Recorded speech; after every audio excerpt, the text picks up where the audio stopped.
Je suis intimement persuadé, évidemment, que l'Italie fasciste mérite son dictionnaire à elle seule. D'abord parce qu'elle elle est peut-être d'ailleurs encore aujourd'hui, éclipsée par les deux grands totalitarismes que furent l'Allemagne nazie et l'Union soviétique stalinienne. Et il n'y a qu'à voir d'ailleurs la place que dans le secondaire on laisse à l'Italie fasciste, elle est extrêmement minime. Et donc c'est l'occasion finalement de remettre à sa vraie place ce régime qui, après tout, a été le premier véritablement à s'installer durablement au pouvoir, qui a revendiqué le premier le phénomène totalitaire, Mussolini utilisant dès le milieu des années 20 le mot totalitarisme, et qui finalement a donné le ton pendant plusieurs années. Ce qui nous trompe un peu aujourd'hui, c'est qu'on a été un peu victime du dynamisme nazi, par exemple, qui dans les années 30 va dominer la scène internationale. On est aussi, je dirais, victime des horreurs nazies qui ont eu tendance à éclipser le régime fasciste comme, si j'ose dire, plus modéré. Et donc on a eu tendance à progressivement même tomber dans l'approximation sur l'Italie fasciste, voire même inconsciemment un regard amusé sur un régime qui pourtant avait sa logique, qui avait ses ambitions, qui avait ses structures. L'Italie fasciste, c'est bien sûr des grandes personnalités qui se détachent, que ce soit le comte Ciano par exemple, ou Dino Grandi, un des grands hiérarques du régime. On a essayé aussi d'insister sur quelques grands événements, comme par exemple le vote du Grand Conseil en 1943 qui provoque la crise finale du régime.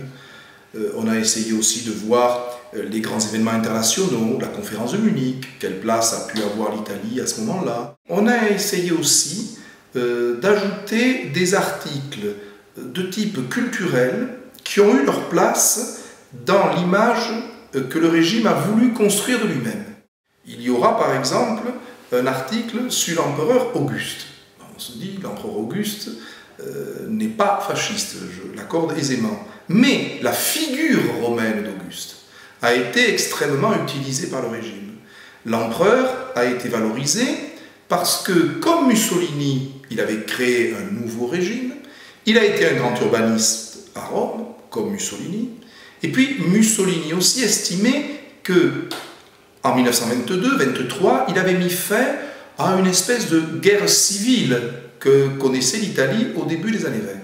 Or, Auguste a mis fin aux guerres civiles qui avaient ensanglanté la République romaine. Donc il y a une logique finalement antique du régime. Et j'ai essayé justement d'insister sur ces aspects de la culture antique qui me semblent importants. D'où l'article archéologie, d'où l'article Rome qui insiste justement sur les grands travaux d'archéologie dans la ville. Ou le film Scipion l'Africain. Parce que le régime n'a pas tellement fait de grands péplums, sauf un, mais alors qui mérite d'être vu avec une analyse précise, c'est le film Scipion l'Africain en 1936-1937, où finalement, grâce à ce film, on légitime les revendications sur la Tunisie, parce qu'après tout, Scipion l'Africain, où a-t-il battu Carthage et Hannibal? C'est à Zama, dans l'actuelle Tunisie. C'est une manière aussi de faire de Mussolini le nouveau Scipion avec la conquête de l'Éthiopie. Mais à côté de ça, il y aura la culture, je dirais, plus populaire, le football.